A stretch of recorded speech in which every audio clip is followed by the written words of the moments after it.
Posted by u/acrobatic_donut4745. My ex and I have been divorced for 7 years. We have 3 children, Amy, 17F, Tom, 16M, and Ben, 14M. Our divorce was amicable, and we co-parent well for the most part. I am a non-observant Jew, and my ex is a non-practicing Catholic. We decided to teach our children to be decent people and allow them to decide what faith, if any, they wanted when they were old enough. My ex remarried 2 years ago, and they have a 6-month-old daughter. His wife is a devout Christian, non-denominational. Since she came into their lives, she has actively tried to convert them. I wouldn't have an issue if she were just inviting them to church, but she is constantly telling them that if they do not accept Christ as their savior, they will go to hell, as will I and my family. After this, my children refused to see their dad unless it was outside his home and without her. Their dad finally put his foot down and put an end to it. Now, onto the problem. My parents went to Poland a few months ago to visit family and took my children with them. While there, my dad took them to Auschwitz, and Ben was very moved. When he came home, he started attending temple with my father and has been working with his rabbi to prepare for his bar mitzvah. He is having a small party afterward at my parents' house. When his stepmother heard this, she really ramped up the crazy. She waited until my ex was not home, invited a bunch of people from her church over, and they ambushed Ben. They tried to lay hands on him to save him from the fires. My daughter physically intervened, called an Uber, and took her brothers home. My ex stopped by a couple of hours later and apologized profusely for what had happened. My son accepted his apology but stated that his stepmother was no longer welcome at his bar mitzvah or the party afterward. My ex got very upset by this and stated that this was disrespectful and that he could not go somewhere his wife was not welcome. My son said, "Well, I guess you're not invited either then." He then locked himself in his room. My ex, his parents, and his wife have all been texting and calling, berating me. When my parents found out what had happened, they stated that his wife was not welcome in their home, but they told my son that he should still allow his father to come. My ex is adamant that he will not come without his wife, and my son is adamant that his wife is not invited. I refuse to intervene on his wife's behalf, and my ex says I am being a jerk by not convincing my son otherwise. Edit. Just a few things for clarification. I'm trying to respond to all comments, but there are getting to be too many, so thank you, everyone, for your input. I plan on showing this to my ex. No, she wasn't like this when he married her. She went to church, but it wasn't until they got married that she became more involved. I was actually surprised that she was with him, knowing that he was not religious, but I figured opposites attract. In the beginning, she was great with our kids. They liked her and spent a lot of time with her.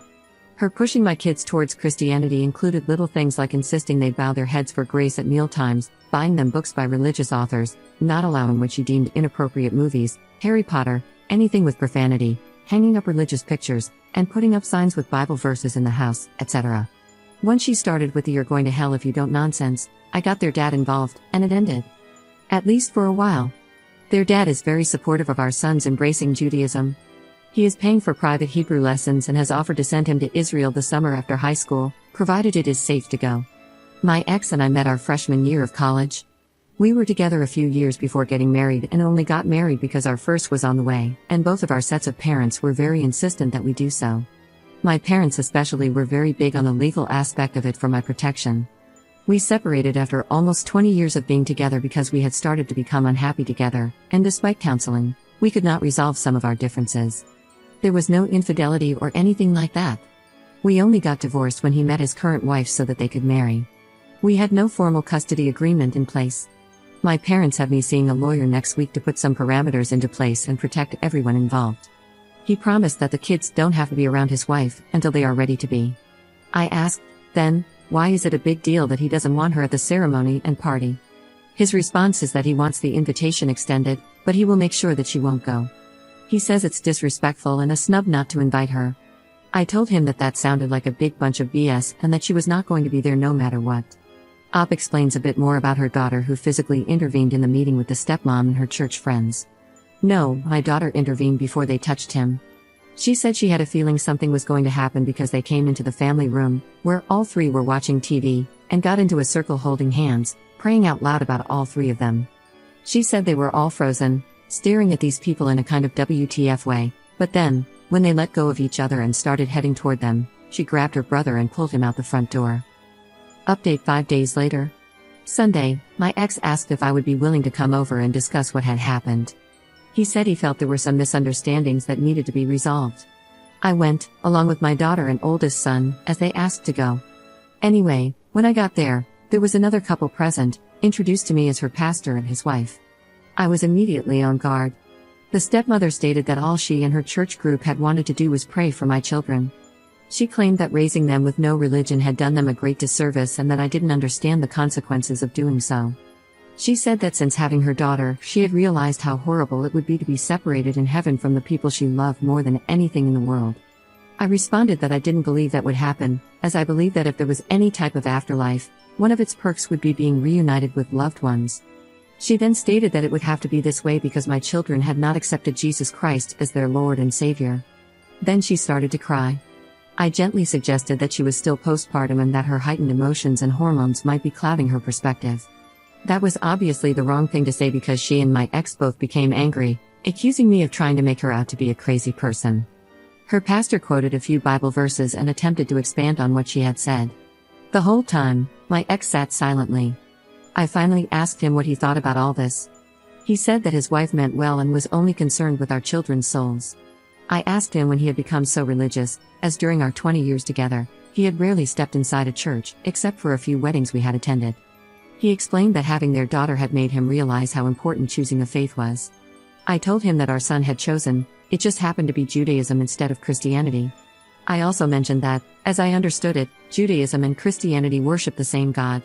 The pastor then chimed in, stating that Jesus was the true Messiah and that Jews would be punished both in this life and the afterlife for denying that. At that point, my daughter stood up and said that this entire discussion was making her sick. My older son added that he was tired of dealing with his stepmother's BS and would never step foot in their home again.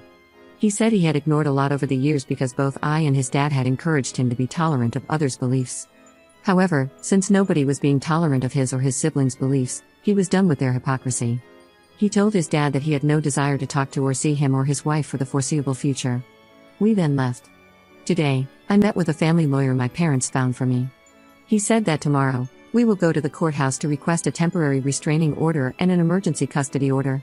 He is confident we will get both. He also had me go to the police department today to file a report with all 3 of my children about what happened last week. I feel so sick that it has come to this. I never wanted my children to be put in the middle of battling families. I realize now, as so many of you pointed out, that I underreacted.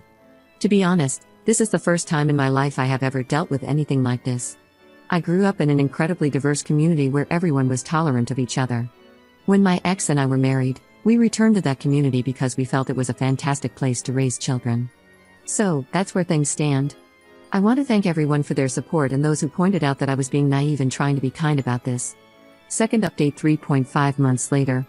Hello, I posted here a couple of months ago after my ex's wife staged a religious intervention when my son decided he wanted to embrace Judaism and be bar mitzvahed. The people who responded to that first post helped me see that I was underreacting, so I met with a lawyer to get a custody order, as we had previously just done our own thing. I now have full decision-making authority for our children's religious upbringing and full custody. My ex has visitation every other weekend. I have been incredibly flexible, letting him take them pretty much whenever he or the kids want. On his weekends, I stay with my parents, and he stays in the house. The only rule I made was that the stepmother is not to be around the kids at all, ever. My kids are very close with their paternal grandparents, who know that the stepmother is not to be around them. However, twice when I picked them up, she was there. The excuse was that she had just popped in quickly to drop off the baby. I asked them to let me know when they were babysitting so we could plan a different day, but they said it was a last-minute thing. Okay, fine. Now, they want the kids to visit for 5 days over Christmas break, not on the 24th or 25th, but I cannot trust that this woman will not come over. Ben still gets incredibly anxious around her. Yes, he is in therapy. My in-laws refuse to tell her she cannot come over because they claim they don't want to be put in the middle and that it's making them choose between their grands. I reached out to my ex, who said that since she isn't staying for long, he won't stop her. He also said that there's nothing in the order stating she can't be around and, as his wife and the mother of their sibling, there's no reason she should have to tiptoe around. He was incredibly dismissive, and I went nuclear on him. I told him that I've been letting him see the kids whenever he wants, despite his court-ordered 2 weekends a month, and that he married a sociopathic zealot. I warned that if she continued to come around, I would go back to court and ask for supervised visits and a restraining order against her. He hung up. Then I asked the kids what they wanted. Come to find out, the woman has been coming around a lot. Amy said their grandparents asked them not to say anything to avoid upsetting me. I told my daughter that as an adult, she can go, but her brothers would not be going. Ben's look of relief broke my heart. Amy said she feels weird when the stepmom shows up, and Tom said he's with Ben on this. I called my ex-mother-in-law and told her that the kids wouldn't be coming back until they chose to. I said the grandparents were welcome to visit them at my house. I also told her they were wrong to ask the kids to keep secrets from me. She called my ex, who berated me for punishing his parents. The stepmom then sent me a text saying I was being unfair. That is where things stand right now. Commenter. They have proven that they can't be trusted to protect your minor children, and as their custodial parent, you're doing what you must to keep them safe, period. This isn't a punishment, it's consequences, and people who are asking to spend time with children should absolutely know the difference. Quite frankly, anyone who asks a child to keep a secret from their parents, especially a secret that involves explicitly going against the boundaries set by the parent, is someone who shouldn't be spending time alone with that child. Ops response. Their defense was that they did not ask them to keep it a secret or lie, only not to mention it. I told my ex that they can see them at any time. We live less than 15 minutes away from them, so it's not like I'm cutting off all access to them. I really don't think they understand how much her attempt to save them affected them. Commenter. Are you 100% sure that the kids love their paternal grandparents and want to see them? Ops response. Yes, but not at their house anymore. Although they still want a relationship with them, the kids have noticeably pulled away since this whole incident, as they do not feel supported by them. Ben started making excuses and stopped going after the first time the stepmother showed up, and his grandparents made excuses for her and downplayed his discomfort. Now, my in-laws are digging in their heels and saying that my compromise, of them coming over to see the kids whenever they would like, is unreasonable. My ex-mother-in-law even made the mistake of calling my mother to try and intervene. My mother, who is one of the kindest, most forgiving people you will ever meet, told her that if it were up to her and my dad, who has had beef with them since they last minute didn't show up to Ben's bar mitzvah with no explanation, they wouldn't be seeing the children at all until they were able to admit they were wrong and apologize to all 3 children. My older son's birthday is coming up, and my daughter called them yesterday to invite them to the family dinner we are having for him. They said they are too uncomfortable to attend since my ex won't come without his wife but would be happy to have a second party at their house, which both she and my son refused. They just continue hammering nails into that coffin.